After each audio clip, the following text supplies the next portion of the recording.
దేవరాగం జ్ఞానయోగం వ్యాసపీఠం బహువేదశాస్త్రం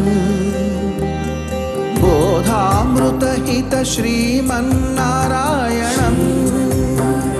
శివగౌరీ సంభాషిత సకల పురాణం అష్టాక్షరి పంచాక్షరి మంత్రావరణం అఖిల దేవతా సంస్తుతి పారాయణం జయ మంగళకరమీ ప్రవచన శ్రవణం అనుదినము శుభము సుఖము జీవన గమనం దేవరాగం జ్ఞానయోగం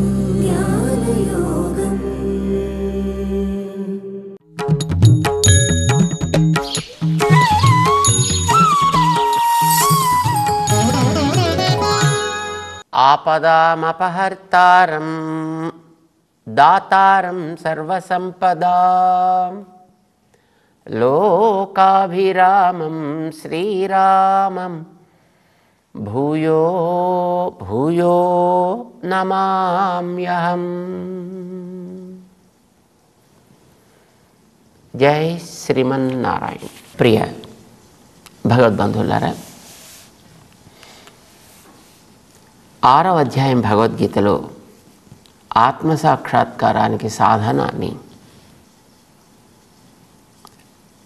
దానికి సాధన మూల కారణమైనటువంటి మనస్సుని ఎట్లా క్రమబద్ధం చేసుకోవచ్చును, ఆత్మ సంయమ యోగము అని దానికి పేరు పెట్టారు.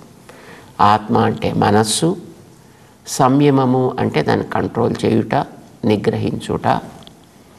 అది ఎట్లా చేస్తే మనం పొందాల్సిన అతి ఉత్తమ ఫలితమైనటువంటి ఆత్మసాక్షాత్కారానికి ఇది సహకరిస్తుంది, సాధనమవుతుంది అనేదాన్ని చెప్పడం 6వ అధ్యాయంలో ప్రధానమైనటువంటి అంశం.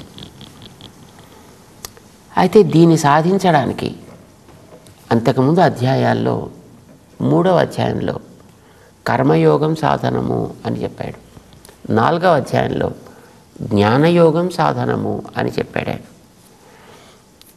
అయితే కర్మయోగాన్ని చెప్పినా కర్మని యోగముగా మార్చాలి అని అంటే దానికి వెనకాతల జ్ఞానం సహకరించాలి అని చెప్పాడు. 4వ అధ్యాయంలో జ్ఞానయోగాన్ని చెప్పినా చేసే ప్రతి పని జ్ఞానంతో ఎట్లా సంస్కారం పొందాలో చెప్పాడు. అయితే ఇలా సంస్కారం పొందడానికి తను చేసేటటువంటి ఆ సంకల్పాన్ని ఎక్కడో వదలాలి. ఆ మానసికంగా తను చేసేటటువంటి కర్మ, తను ఆచరించేటటువంటి పనులని, ఆ పనుల వల్ల తనలో కలిగేటటువంటి ఈగో, సెల్ఫిష్నెస్ ఇలాంటివన్నీ ఉంటాయి కదా, వీటిని ఎక్కడో ఒక చోట వదలాలి. అది ఎక్కడ వదలాలి అనేటటువంటి చెప్పాడు 5వ అధ్యాయంలో కర్మ సన్యాస యోగ అనేటువంటి పేరుతోటి. అర్జునుడికి సందేహం ఇందులో. కర్మ ప్రధానం అంటున్నాడు ఒక చోట, జ్ఞానం ప్రధానం అంటున్నాడు మరొక చోట. జ్ఞానం ప్రధానం అన్నప్పుడు ఇంకా కర్మ ఎందుకు? కర్మ ప్రధానం అన్నప్పుడు మళ్ళీ జ్ఞానం ఎందుకు? చెప్పే పాపం విషయంలో కృష్ణుడి దగ్గర ఏమీ కన్ఫ్యూజన్ లేదు.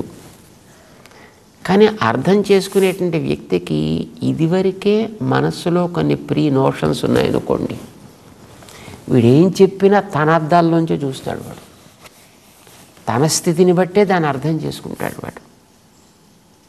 వీడు చెప్పేటటువంటిది భావన మంచిగానే ఉండొచ్చు, మాటలు మంచిగానే ఉండొచ్చు, కానీ అవతల వాడికి వాడి మనస్సులో ఏదుందో దాన్ని బట్టి వాడికి అది అర్థం అవుతూ ఉంటుంది తప్ప పాప వీడు చెప్పదలుచుకుంది వాడి మనసులోకి ఎక్కదు. అర్జునుడి దగ్గర వచ్చిన ప్రాబ్లం అదే.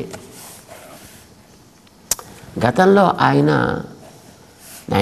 కర్మ ఆత్మసాక్షాత్కారాన్ని స్ట్రైట్గా ఇవ్వగలదు, జ్ఞానము ఆత్మసాక్షాత్కారాన్ని నేరుగా ఇవ్వగలదు, రెంటికి కూడా ఆత్మసాక్షాత్కారాన్ని అందించేటటువంటి శక్తి ఉంది. కానీ జ్ఞానాన్నే పట్టుకుని ఆత్మను సాక్షాత్కరించుకుందాం అని అంటే అది కొత్త ఫీల్డ్. అది అంటే వీడు ఉన్నది శరీరంలో. శరీరానికి కొన్ని ఆల్రెడీ పద్ధతులు ఉన్నాయి. ఇప్పుడు ఈ శరీరం కొన్నిటితో తయారైంది. ఈ శరీరం కొన్నిటి మీద ఆధారపడి బతుకుతోంది.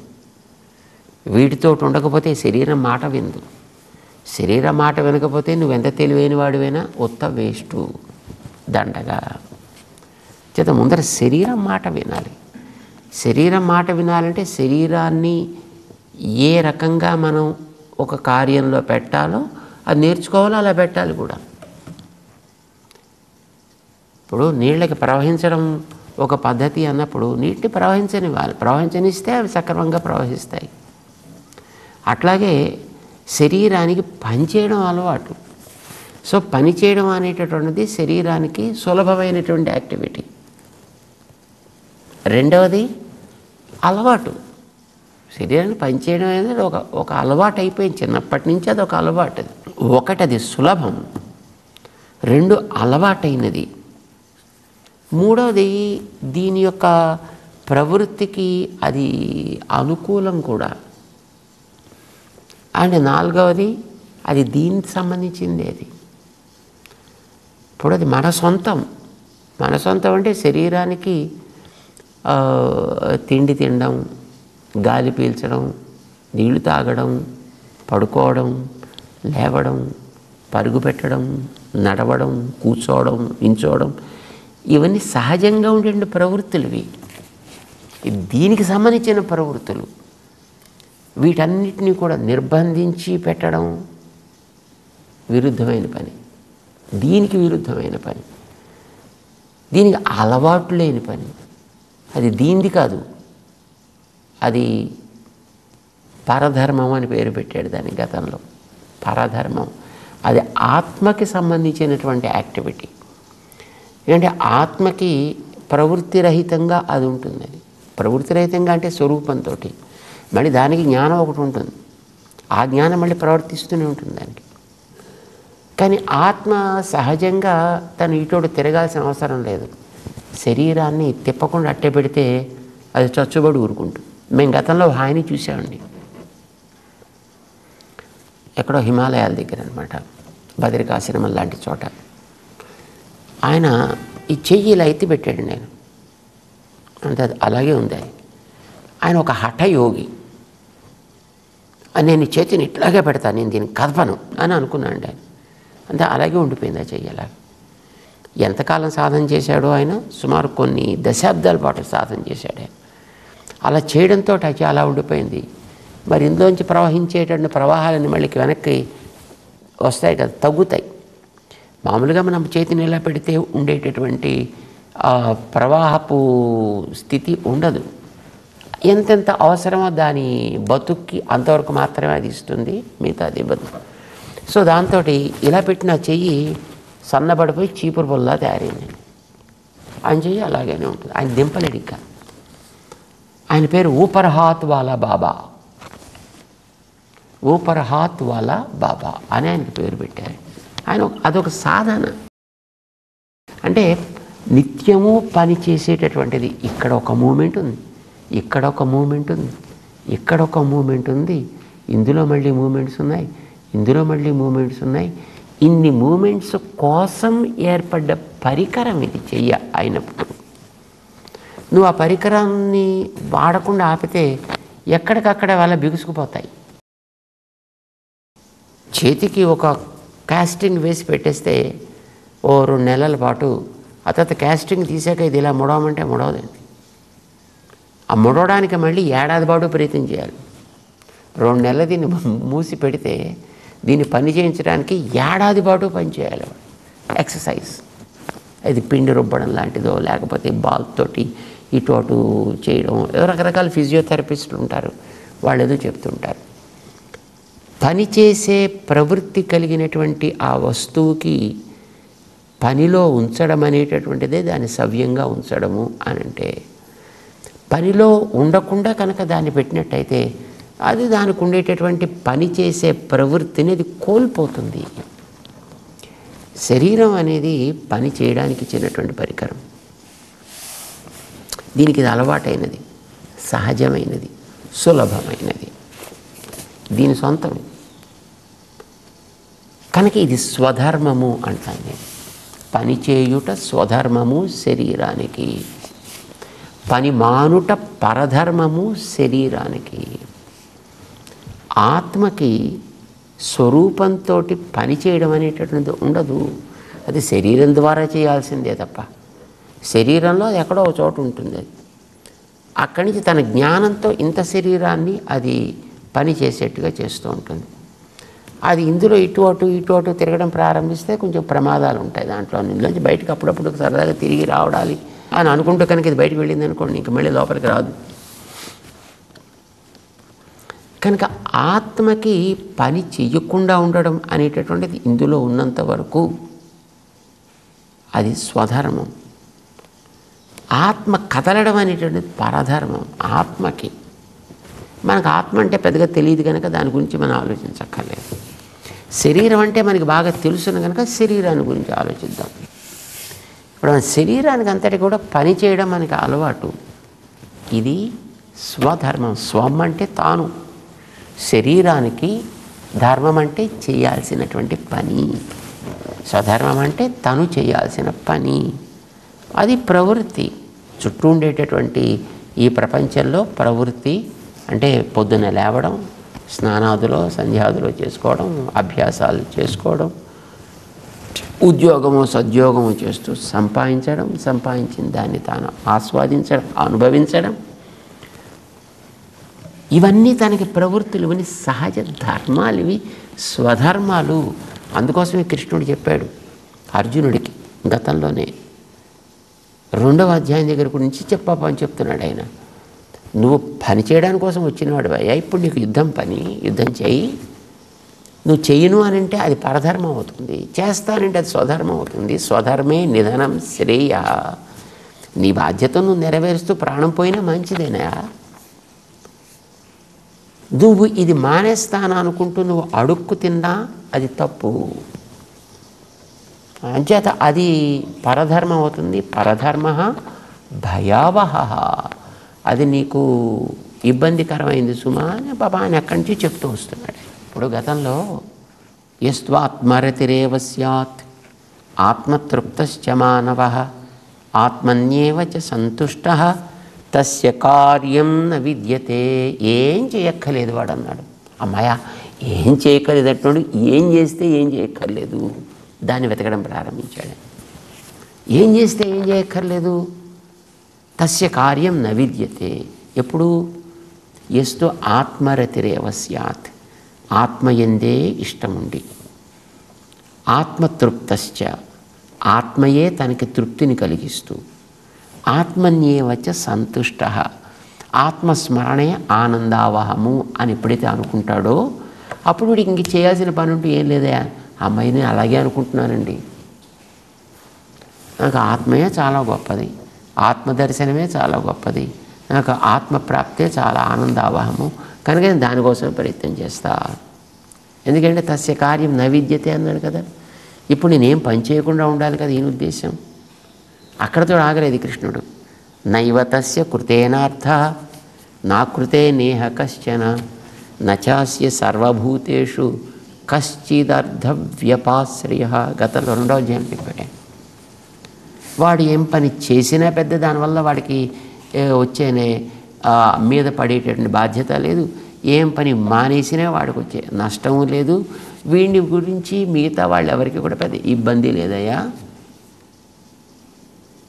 వీడు ఎక్కడి నుంచి ఏమీ సంపాదించుకోవాల్సింది కూడా వీడికి ఏం లేదని. అమ్మాయి ఎంత బాగుంది ఇది. ఇప్పుడు నేను యుద్ధం మానేసి హాయిగా పోయి ఇంట్లో కూర్చున్నా ఎవ్వడికి ఏ రకమైన ఇబ్బంది లేదు. నేను యుద్ధం చేసినా దానివల్ల వచ్చే లాభం లేదు, యుద్ధం మానేసినా నాకు వచ్చే నష్టం లేదు. ఆయన చెప్పింది వేరు, కృష్ణుడు చెప్పింది వేరు. అర్జునుడికి అర్థమైంది, తన భావాన్ని సమర్థించేటట్లుగా ఈయన అర్థం చేసుకునే ప్రయత్నం చేస్తున్నాడు. ఈయన అంచేత హాయిగా అలా ఉంటే సరిపోలే అనుకున్నాడు ఆయన. అనుకుంటే మళ్ళీ 3వ అధ్యాయంలో అసలు నువ్వు యజ్ఞం చేయడం కోసం పుట్టేవరా నాయన, యజ్ఞం అంటే నువ్వు చేసేటువంటి పని కనుక తస్మాత్ సర్వగతం బ్రహ్మ నిత్యం యజ్ఞే ప్రతిష్ఠితం, అయితే ప్రతివాడు కూడా పని చేసే తీరాలి అని చెప్పాడు. ఆ పనిని యజ్ఞంగా మార్చమని చెప్పాడు. మళ్ళీ పని చెప్తున్నాడు ఈయన. చేసినా చేయకపోయినా వాడికి ఏం నష్టం లేదని మళ్ళీ పని చేయమని చెప్తాడు. ఏమిటబ్బా వాడు చేసే ప్రతి పని యజ్ఞంగా మార్చాలంటాడు ఈయన. గాలి పీల్చినా యజ్ఞంగా మార్చు, నువ్వు లేచినా యజ్ఞంగా మార్చు, చూసినా యజ్ఞంగా మార్చు, మళ్ళీ తలకాయ నొప్పి ఏమిటాయా. ఇది అర్జునుడి యొక్క దృష్టి. కృష్ణుడు అక్కడితో ఊరుకోలేదు. ఆయన అయ్యా ఇదివరకు ఉండే పెద్దలంతా కర్మ చేసే బాగుపడ్డారా అని జనకుడిని దృష్టాంతంగా చూపించాడు. నేను కూడా ఎప్పుడు చేస్తూనే ఉంటానయా అని నమే పార్థాస్తి కర్తవ్యం త్రిషు లోకేషు కించన నా అనవాప్తం అవాప్తవ్యం వర్తయేవచ కర్మణి ఆయన నేను కూడా పనులు చేసుకుంటూనే ఉన్నాను చూసావా అంటూ తనని కూడా ఒక ఎగ్జాంపుల్గా పెట్టుకున్నాడు. బాగున్నట్టు అనిపించింది కృష్ణుడికి, అర్జునుడికి ఈ కృష్ణుడి మాట వింటుంటే. కానీ ఏమిటో పంచేయి వాళ్ళంతా పనులు చేశారు, నేను పనులు చేస్తున్నాను, నువ్వు కూడా పనిచేయవే అంటాడు. ఇందాకనేమో జ్ఞానాన్ని గురించి చెప్తున్నాడు. ఇంతకీ జ్ఞానమా కర్మ అనేది ఈయన కర్మకు దీనికి అర్థం కాలేదు, అర్జునుడికి అర్థం కావటం లేదే పాపం ఎంత చెప్పినా.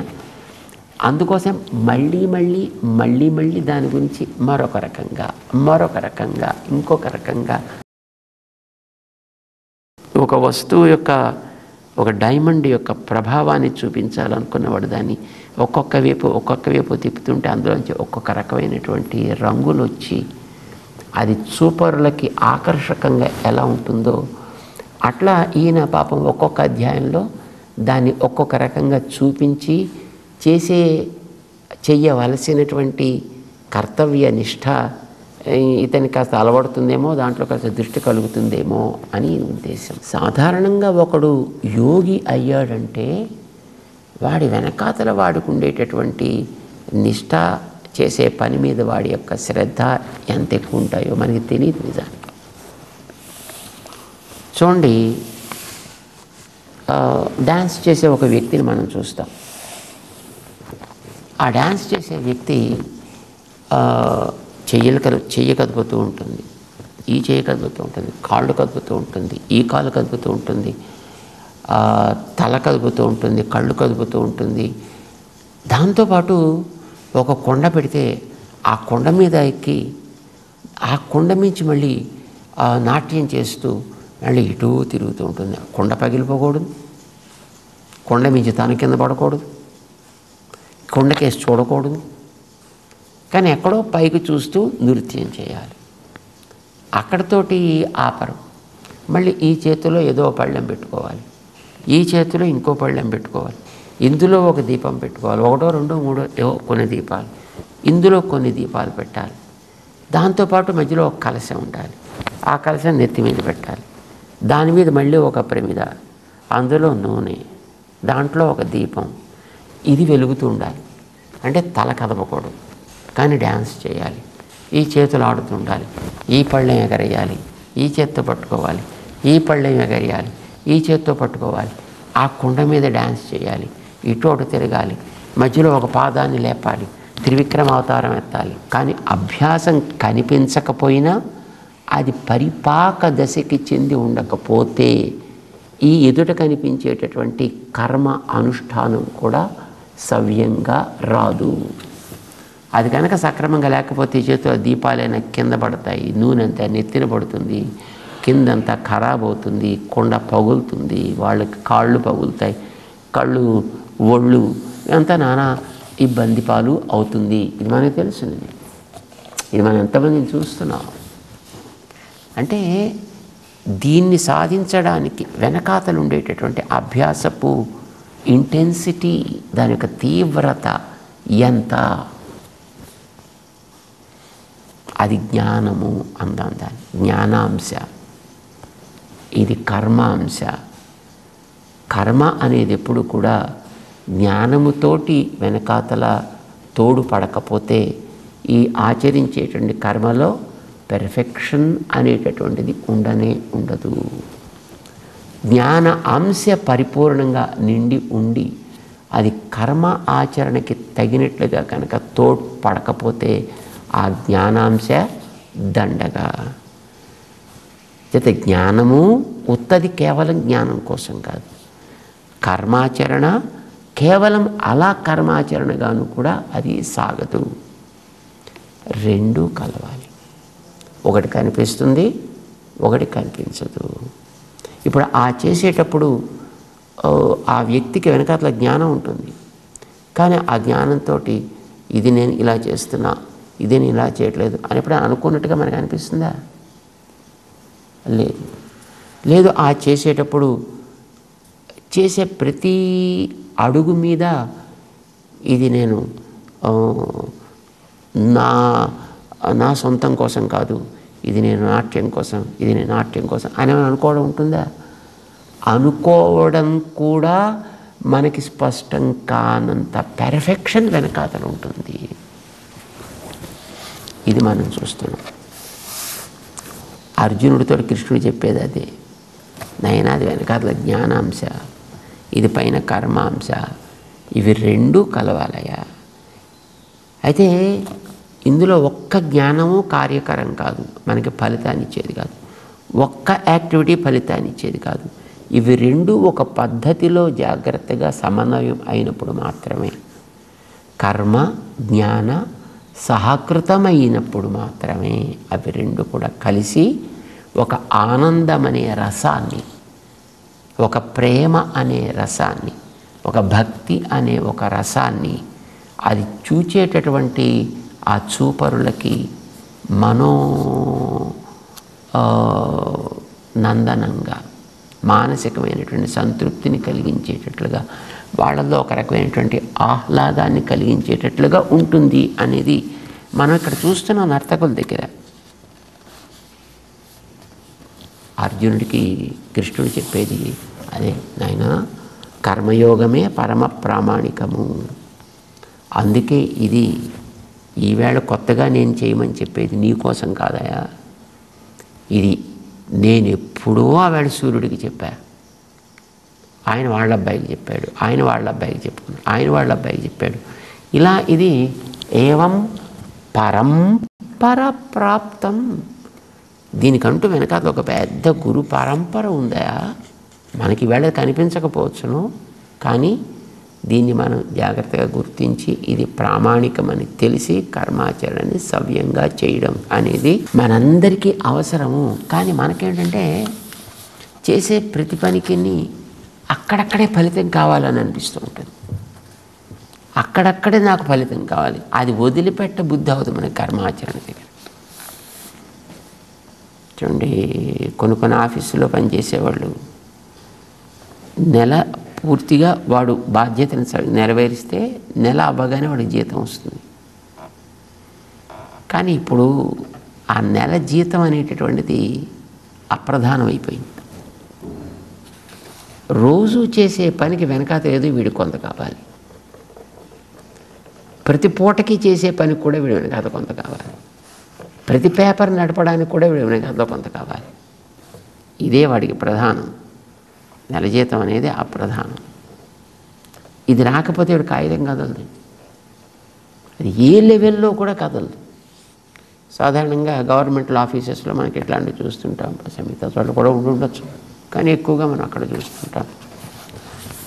సో ఇది అలవాటు పడ్డ వ్యక్తి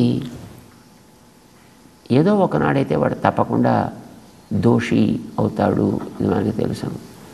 దీన్ని ఆశించకుండా చేసే వ్యక్తి, సిన్సియర్గా చేసేటువంటి వ్యక్తి ఇప్పుడు వెంటనే కాకపోవచ్చు, కానీ వాడికి రెండు ఉంటాయి.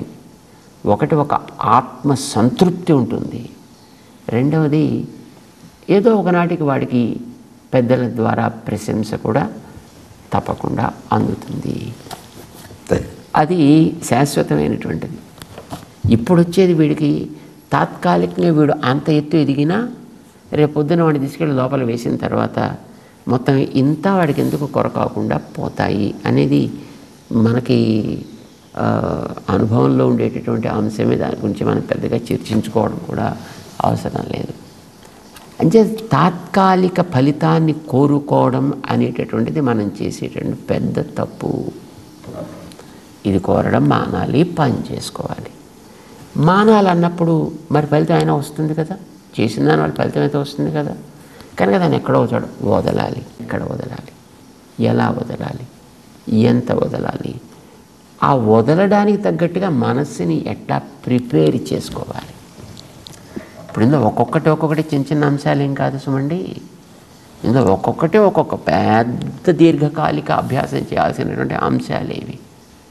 అందుకే కృష్ణుడు ఒక్కొక్క అంశం కింద దీన్ని విడదీసి ఒక్కొక్క దానికోసం ఒక్కొక్క అధ్యాయాన్నే కేటాయించి ఆయన మనకి అందిస్తున్నాడు. భగవద్గీత మొదటి షట్కంలో అందులో ఇంతవరకు 5 అధ్యాయాల గ్రంథాన్ని మనకి పూర్తి చేసుకోగలిగాం. ఇప్పుడు 6వ అధ్యాయంలో కర్మ ఫలితాన్ని వదలాలి అనుకున్నప్పుడు వదిలేటట్టుగా మనస్సుని ప్రిపేర్ చేయడం ఎట్లా, ఈ అంశాన్ని గురించి చెప్పడం ఆరంభం చేస్తున్నాడు. ఆత్మ సంయమ యోగో నామ షష్ఠోధ్యాయ అంటూ ప్రవేశిద్దాం క్రమంగా దాంట్లోకి. జై శ్రీమన్నారాయణ.